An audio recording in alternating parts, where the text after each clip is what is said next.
მე ვარ ტორეს ამოსი, მწერალი, მუსიკოსი. ჩემი ძირითადი იდეა არის ხოლმე ის, რომ ვიყო აქტიური და ყველა იმ პრობლემაზე, რომელიც მაწუხებს, მქონდეს ჩემი რეაქცია. ჩემი სურვილიც არის ის, რომ საზოგადოებაში, რომელშიც ცხოვრობ, ადამიანები არ იყვნენ ნიჰილისტურად განწყობილები და აიღონ საკუთარ თავზე პასუხისმგებლობა, იმიტომ რომ რაც არ მოგწონს, ის არ შეიცვლება გარდა ჩვენივე ძალისხმევისა.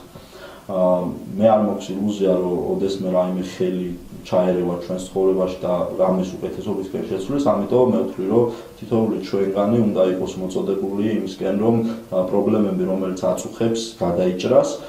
მე ვთვლი, რომ ყველა საქმე არის მნიშვნელოვანი, მთავარია, რომ ნებისმიერ საქმეს, რომელსაც ვაკეთებთ, სიყვარულით მივუდგეთ, პასუხისმგებლობით მივუდგეთ, რაც თუ გვიყვარს საქმე, უფრო მარტივია ხოლმე. და ჩემთვის არის მნიშვნელოვანი ის, რომ საზოგადოებას ჰქონდეს ოპტიმიზმი მომავალი ცხოვრების და საზოგადოება მიხვდეს, ან თითოეული წევრი მიხვდეს, რომ თავისუფლება არ შეიძლება დავთმოთ არაფრის ფასად. ეს არის ჩემი ძირითადი ღირებულება, რომელსაც ვთვლი, რომ მოაქვს ჩვენი მომავალი.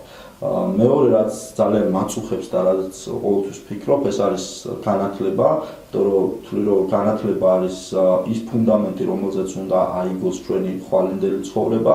ვთვლი, რომ ძალიან სასწრაფოდ არის გადასაჭრელი ის პრობლემები, რომლებიც გვაწუხებს, რომ ჩვენი განათლების სისტემა ადაპტირდეს იმ თანამედროვე რეალობასთან, რომელშიც ჩვენ მოგვიწევს ცხოვრება, გვიწევს ცხოვრება და მოგვიწევს აუცილებლად, რომ საქართველოში ადამიანს არ ჰქონდეს იმის განცდა, რომ ის არის მოწყვეტილი დანარჩენ სამყაროს და არ ჰქონდეს აღქმა, რომ საქართველოში რამის გაკეთება არის შეუძლებელი და ამის გამო აუცილებელია, რომ სადღაც წავიდეს.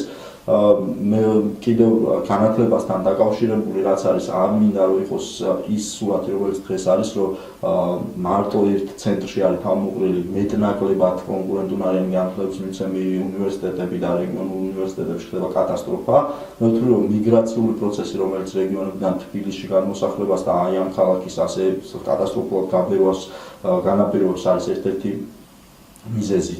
ყველაზე დიდი მიზეზი არის ეს და მინდა რომ მოხდეს ის, რომ რეგიონებში მცხოვრებმა ადამიანებმა არ იგრძნონ თავი გარიყულად და ჰქონდეთ იმის აღქმა, რომ გზა მათი სახლიდან არ მიდის მხოლოდ იმ სოფლის ცენტრამდე, ან იმ ქალაქის ცენტრამდე, არამედ ისინი არიან დიდი სამყაროს ნაწილები და ყველაფერი შეიძლება გააკეთონ. და სულ ვცდილობ, რომ ჩემ თავს მივცე აი ეს მუხტი, რომ ეს არ დამავიწყდეს, რომ მიუხედავად იმისა, რომ ცხოვრობ ძალიან პატარა ქვეყანაში, ეს პატარა ქვეყანა არის ძალიან მნიშვნელოვანი და ამ პატარა ქვეყანაში შეიძლება გაკეთდეს ძალიან ბევრი დიდი საქმე.